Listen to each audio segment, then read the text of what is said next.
A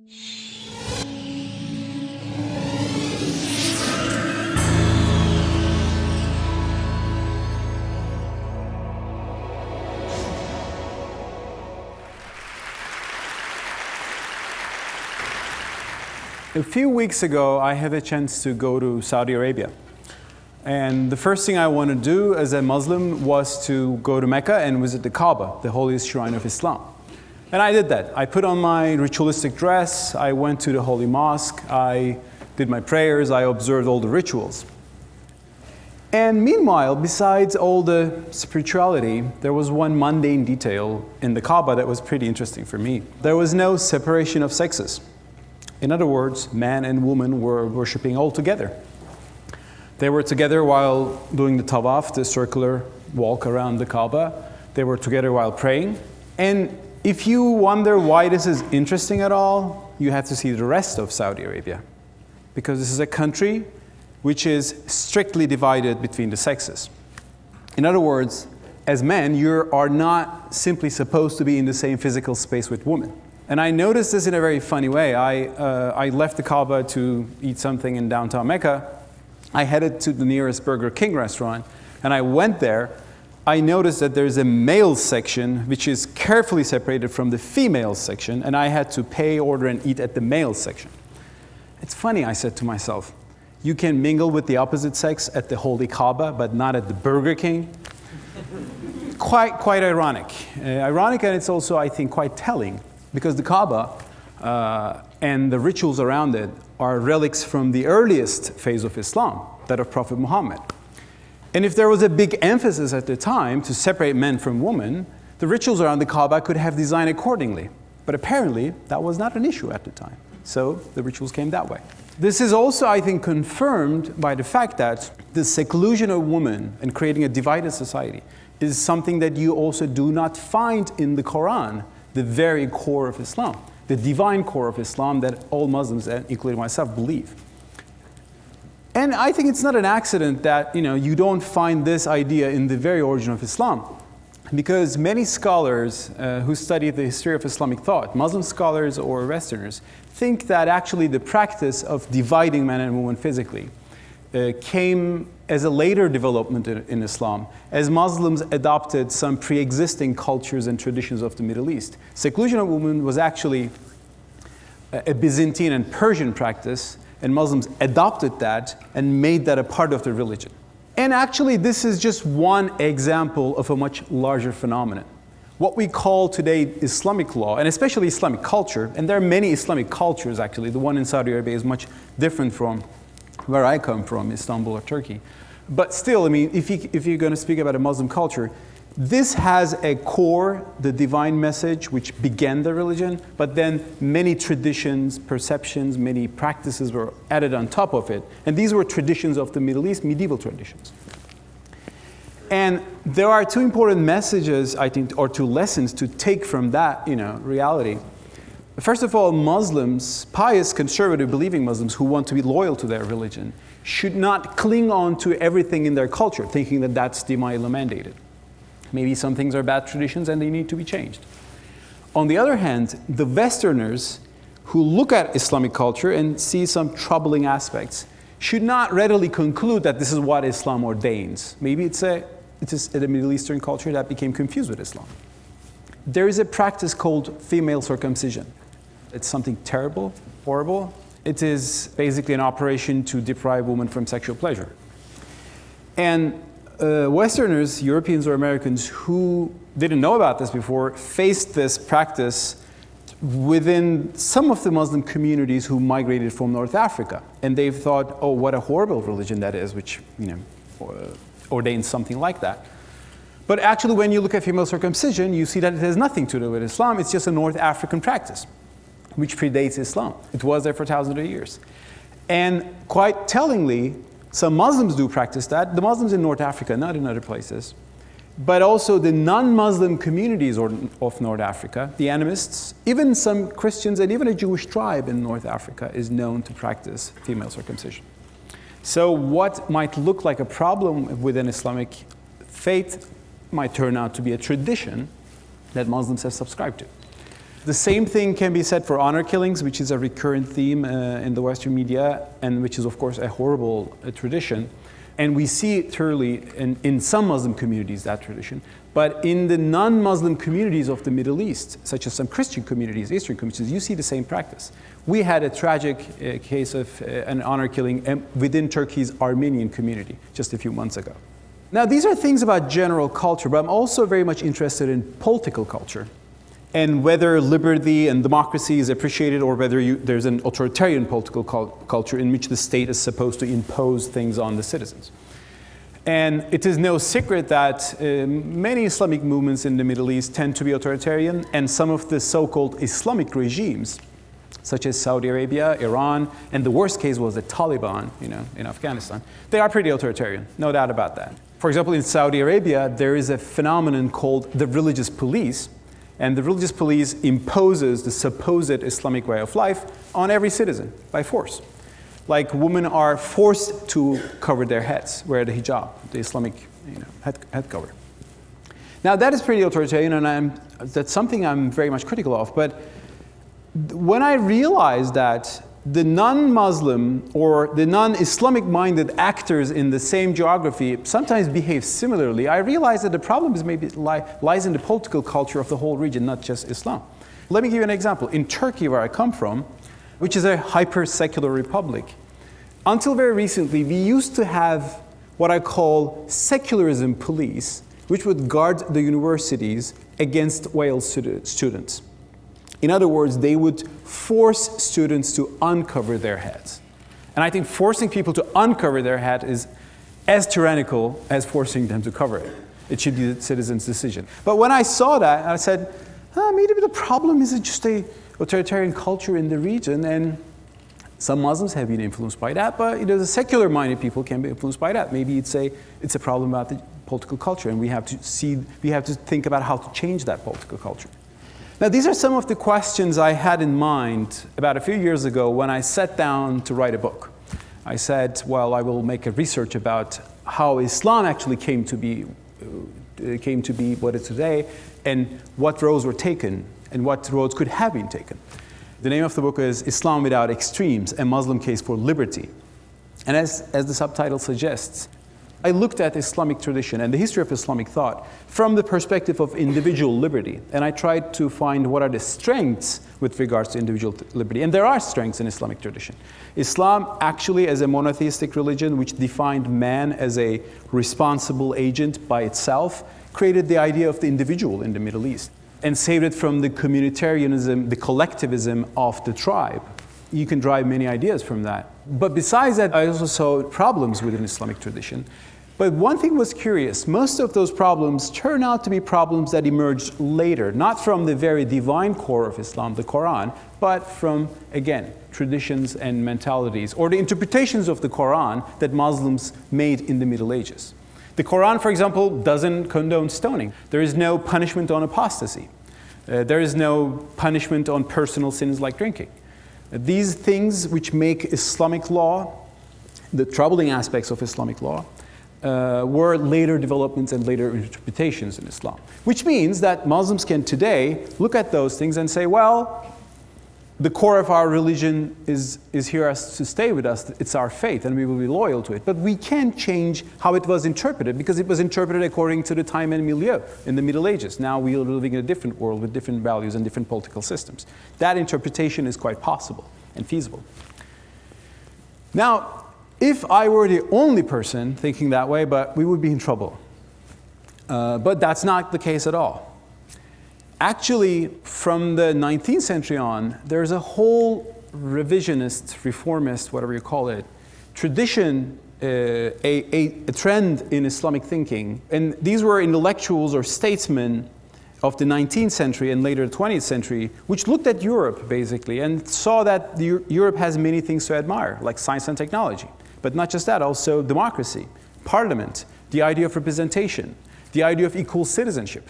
These Muslim thinkers and intellectuals and statesmen of the 19th century looked at Europe, saw these things, they said, why we don't have these things. And they looked back at Islamic tradition. They saw that there are problematic aspects, but they're not the core of religion, so maybe they can be re-understood. And the Quran can be reread in the modern world.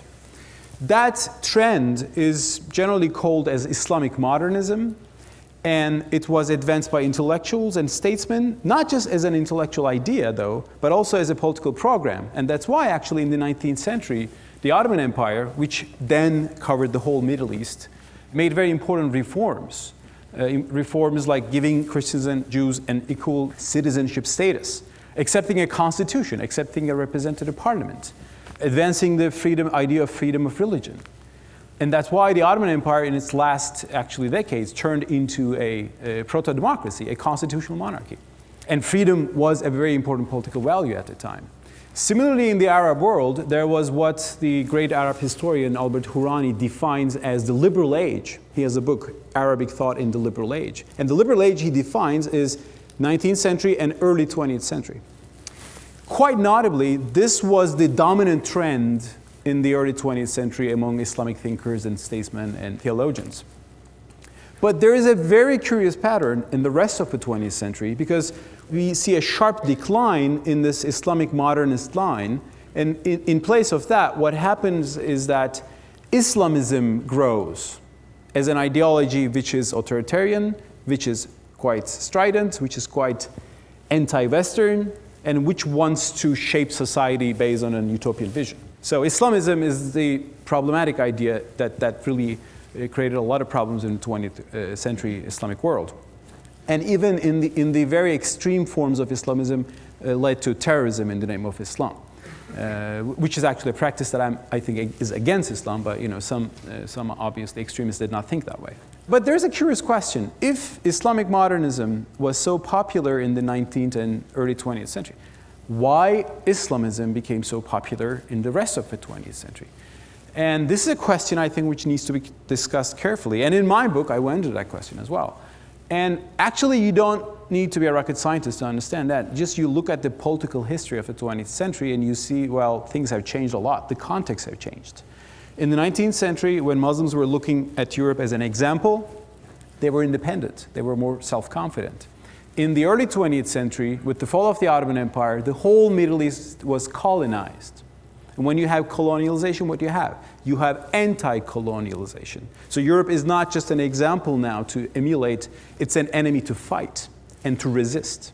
So there's a very sharp decline in liberal ideas in the Muslim world, and what you see is more of a defensive, rigid, reactionary strain, which led to Arab socialism, Arab nationalism, and ultimately the Islamist ideology. And when the colonial period ended, what you had was in place of that was generally secular dictators which saved their country but did not bring democracy to the country and established their own dictatorship.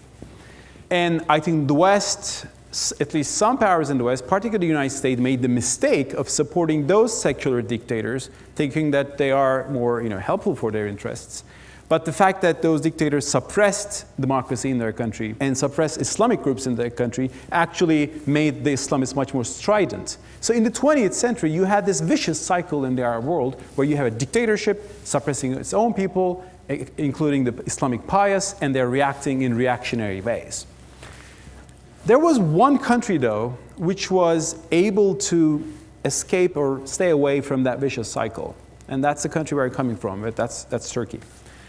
Turkey has never been colonized, so it remained as an independent nation after the fall of the Ottoman Empire. That's one thing to remember.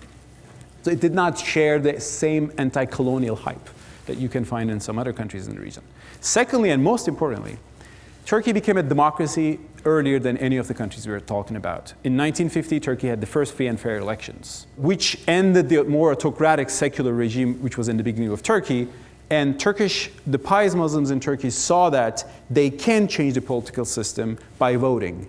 And they realized that democracy is something that is compatible with Islam, compatible with their values, and they've been supportive of democracy. That's an experience that not every other Muslim nation in the Middle East had until very recently. Secondly, in the past 2 decades, thanks to globalization, thanks to the market economy, thanks to the rise of a middle class, we in Turkey see what I define as the rebirth of Islamic modernism. Now, there's a more urban, middle-class, pious Muslims who, again, look at their tradition and see that there are some problems in the tradition, and they understand that they need to be changed and questioned and reformed. And they look at Europe and they see an example, again, to follow. They see an example that needs to take some inspiration from. That's why the EU process, Turkey's effort to join the EU, has been supported inside Turkey by the Islamic pious, while some secular nationalists were against that. Well, that process has been a little bit blurred by the fact that not all Europeans are that welcoming, but that's another discussion. But the pro-EU sentiment in Turkey in the past decade has become almost an Islamic cause, and supported by the Islamic liberals and the secular liberals as well, of course. And thanks to that, Turkey has been able to recently create a success story in which Islam and the most pious understandings of Islam have become a part of the democratic game and even contributes to the democratic and economic advance of the country. And this has been an inspiring example right now for some of the Islamic movements or some of the countries in the Arab world. You must have all seen the Arab Spring, which began in Tunis and in Egypt. And Arab masses just revolted against their dictators. They were asking for democracy, they were asking for freedom, and they did not turn out to be the Islamist boogeyman that the dictators were always using to justify their regime. They said that we want freedom, we want democracy, we are Muslim believers, but we want to be living as free people in free societies. Of course, this is a long road. Democracy is not an overnight achievement, it's a process. But this is a promising era in the Muslim world. And I believe that the Islamic modernism, which began in the 19th century, but which had a setback in the 20th century because of the political troubles of the Muslim world, is having a rebirth. And I think the getaway message from that would be that Islam, despite some of the skeptics in the West, has the potential in itself to create its own way to democracy, creates its own way to liberalism, creates its own way to freedom. They just should be allowed to work for that. Thanks so much.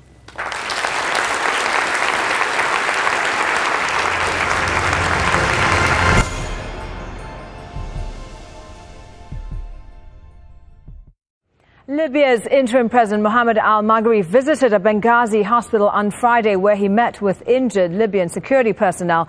And the men were receiving treatment after getting hurt in the attack on Tuesday at the U.S. Embassy. Al Jazeera's Huda Hamid later sat down with the president to ask him about the incident. It's clear from the timing on September 11th and from the detailed planning of the attacks indicates that behind it there was experienced masterminds. It was not a spontaneous act in protest of the movie. This has been prepared for a long time on this specific day. So what you're saying is that this attack was well planned and it would have happened anyway despite the movie? Of course, no doubt. The whole operation was prepared and they took advantage of the movie as justification. If you take into account the weapons used, like RPGs and other heavy weapons, it proves that it was pre-planned. It's a dirty act of revenge and it has nothing to do with religion. Over the past few months, there have been several attacks, the killing of the American ambassador being the biggest one. But all along we've been hearing that those were Gaddafi remnants. Now you have a different point of view, don't you? There is no doubt that there are remnants of Gaddafi who are operating inside Libya and on the borders.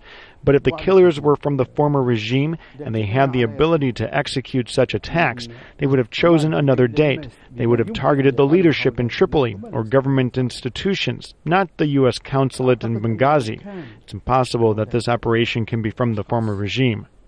Do you know how many the extremists are? I don't think they are in big numbers. It takes a very few to make a lot of problems. But they know the security forces are weak. There is a vacuum. The security forces and the brigades are infiltrated. Even if they are in small numbers, they can cause a lot of destruction. This was an act of revenge. It will have an impact on the U.S.-Libyan relations, and it puts the Libyan revolution in danger. We have to bring to justice the perpetrators. Many people we spoke to said that they were very worried killing the U.S. ambassador is not a small matter at all. There's a lot of rumors, the FBI coming here to investigate, the Marines may have already arrived. There are many rumors. There are many expected steps that will be taken. There are previous examples of how the U.S. administration dealt with similar situations. The Libyan cause has its own uniqueness. There is a will from both sides to understand, negotiate, and compromise in the interest of the country. This is a country that may be liberated, but it's far from being safe. The attack on the U.S. consulate on Tuesday isn't all that surprising when considering the country's deep security issues. And here's just a few examples of what's been going on there in the last few months. Now, back in May, fighters attacked government headquarters in the capital, Tripoli, killing one security guard. In June, rival militias fought over the country's main airport. It was eventually handed back to the government. In August, Sufi shrines came under attack by ultra-conservative Salafis. The government was blamed for failing to protect the minority group. And earlier this month, a car bombing killed an intelligence officer in Benghazi, the same city where the U.S. ambassador was killed. Let's now speak to Jeff Porter, who's a risk consultant who specializes in North Africa. He joins us live from New York. Jeff, good to talk to you. Now, the U.S. authorities, Jeff, are saying they can't establish yet a direct link between this anti-Islam film and the protests at the consulate in Benghazi, suggesting perhaps that this attack may have been planned and organized. What is your take on this? This happened, of course, on 9/11. Could this have been the hallmark of an organized attack, or was it, in your opinion, a spontaneous eruption by a mob? Well, I think there may have been two things taking place. I think there may have been a component that was spontaneous, but I also do think that there was a component that was planned. The U.S. consular section in Benghazi was attacked before. It was attacked on the 6th of June. The day before that attack, the U.S. government had announced that Abu Yahya al-Libi, an al-Qaeda leader, was killed in Afghanistan and Pakistan by a U.S. drone. So the day following the death of Abu Yahya al-Libi, the U.S. consular section in Benghazi was attacked. September 11th, Ayman Zawahiri announced that Abu Yahya al-Libi had in fact been killed, something he had heretofore denied. The same day, later that same day, the U.S. consular section in Benghazi is attacked yet again. So I do think that there is a strong argument to make that this was a planned attack. Now, I understand, Jeff, that you briefed the ambassador back in May about security in Libya. What was the risk assessment for diplomats in Libya? Well, Ambassador Stevens, I think, had a realistic assessment of the risks he was going to face in Libya when he assumed his post. But at the time, it's important to note that the security environment in Libya was bad, but it was predictable. There was militia fighting, there was tribal fighting, there was regional fighting, but all of it was relatively predictable and relatively conventional. We didn't have terrorism per se. That began to change over the course of the summer, and I'm sure Ambassador Stevens was well appraised of the risks he faced. So what precisely was the level of security at the consulate in Benghazi? And was there any early warning system? In other words, were they prepared for such an incident? Well, the consular section in Benghazi is relatively unique among U.S. diplomatic institutions or around the world. Since 2011, since September 11th, 2001, a lot of U.S. embassies and diplomatic installations around the world had been revamped, rebuilt. They've had their security protocols reinforced.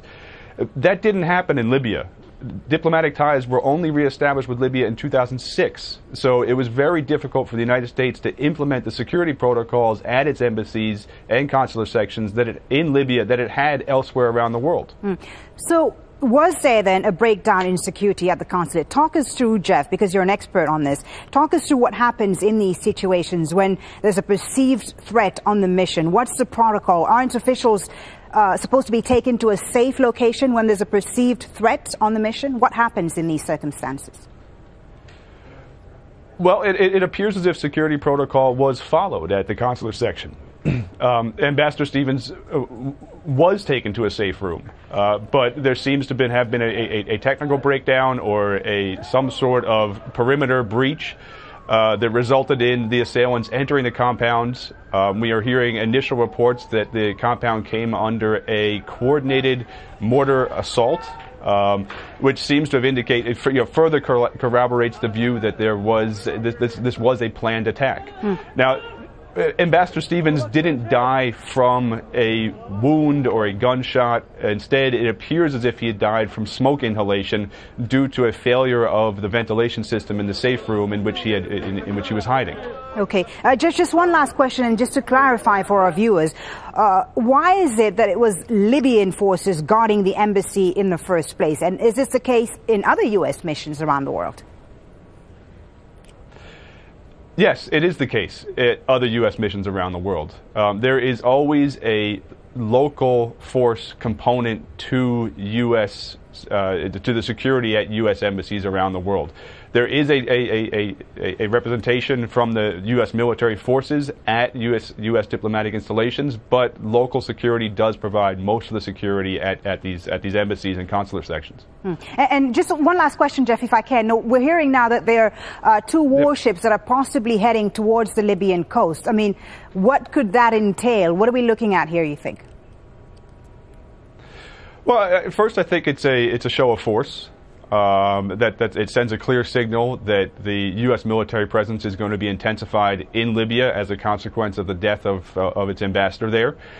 But there may also be a logistical component. If the security situation continues to deteriorate at a rapid rate, the U.S. citizens currently in Libya will be able to be evacuated on the warships if that need arises. Okay, thank you very much, Jeff, for speaking to us. That's North Africa risk consultant Jeff Porter joining us live from New York. Thanks for your insight. Now, the video sharing website YouTube says it has now blocked the film from being shown in Egypt and in Libya after the violence there. This anti-Islam film is said to be 2 hours long, but only snippets have been available online for several days now. It's called Innocence of Muslims and allegedly cost $5 million to make. It portrays the life of the Prophet Muhammad and depicts him as approving of child sex abuse. And the writer and director of the film is said to be a man who calls himself Sam Basil from California. But there's growing suspicion that the name may be a cover for a group of right-wing Christians. And a man claiming to be the director told a news agency he was an Israeli Jew and described Islam as a cancer. Well, Max Blumenthal is an author and journalist. He says the film is a result of links between Egypt's Copts and right-wing Christians in the United States. The operation behind this film appears to be extreme Egyptian Copts who want to discredit the Morsi government in Egypt and create a provocation there, who oppose the revolution, aligned with Christian right groups who have an apocalyptic theocratic agenda and who are inciting against Muslim Americans. So it's these kind of events that really turn the screws on Islamophobia in the United States. And they put Muslims in the United States in danger. They're putting Copts in Egypt in danger. And they're putting U.S. diplomats in danger, and they're a detriment to U.S. foreign policy. That's what's not going to be said in the United States, is that these Christian right elements, which wave the American flag, which are so jingoistic, are actually putting American foreign service officials in danger and getting them killed. Posted on YouTube is to blame for the multiple violent protests that have erupted across the Middle East. Yesterday, the Los Angeles County Sheriff's Department took a man thought to be one of the filmmakers in for questioning. Hours later, al-Qaeda's branch in Yemen released a statement praising the killing of the U.S. ambassador in Libya and calling for more attacks. So how should the moderate Muslim community respond to all of this? Joining us now is Harris Zafar, the national spokesperson for Ahmadiyya Muslim Community USA. Good morning, Harris. Good morning. Thank you for having me back on. We can only imagine the experience this must be for you, an American-born Muslim, as you watch all of this violence across the world that pits Americans against Muslims. How do you make sense of this? You're right. It's incredibly frustrating. Being right in the middle, I feel allegiance to America, I feel allegiance to Islam, and to see both sides kind of attacking each other. But fortunately, the question about how to respond has already been answered by the countless Muslims that have already come out to condemn this violence, as well as the protests we see in Libya by the lay people. This is really, in my mind, a vicious cycle in which Muslims are provoked and then they react with unjustifiable violence. And both sides of this vicious cycle need to be addressed. First and foremost is the violence, which Muslims must be quick in condemning and denouncing. And for the Ahmadiyya Muslim community, that's part of our DNA. Under the guidance of our worldwide Khalifa, we've been empowering moderation for over a century because as Muslims who believe in the Messiah, Mirza Ghulam Ahmad Qadian, we believe that extremism amongst Muslims can be reined in by reverting back to the true original teachings of Islam, which have clearly been forgotten. But the second part of this vicious cycle must be addressed as well, which is the overt attempts to incite hatred and provoke a religious group. You know, this film is filthy, and it depicts a prophet in nefarious ways. And although they're legally allowed to produce such media, there needs to be a self-evaluation of testing the limits of free speech. Now, it was heartening to see some of the posters held up during these protests that say, you know, we're with America, you know, Chris Stevens was a friend to this country, things like that. But it doesn't seem to be doing enough. I mean, and your community speaking out, the moderates speaking out, why aren't your sentiments taking root more? Well, like I said, this is a two-way road. On one side, I'll have to say that you know, free speech should not be considered unfettered. You know, there are obscenity laws, hate speech laws, defamation laws. So free speech should not be considered to be open and unfettered. At the same time, Muslims need to learn how to respond to such incidences. And I could speak for the example of the Ahmadiyya Muslim community. Our Khalifa has repeatedly reminded us on how to respond to this, which is not only to turn to God as faithful Muslims to seek His help, but to respond with a pen. And our response should be one that's lucid in conveying the blessed model and example of the Prophet Muhammad, who himself said that differences of opinion are a blessing in society, and he provided special protections to Christians and emissaries. So Muslims must respond with logic and reason to such depraved acts. And so that's what we're doing, and we're hoping that other Muslims will follow the example of the Prophet Muhammad in order to finally eradicate this behavior. And be as vocal as your community, Ahmadiyya, is in coming out and denouncing all of this violence. Haris Zafar, thanks so much for coming on. And thank you for your time.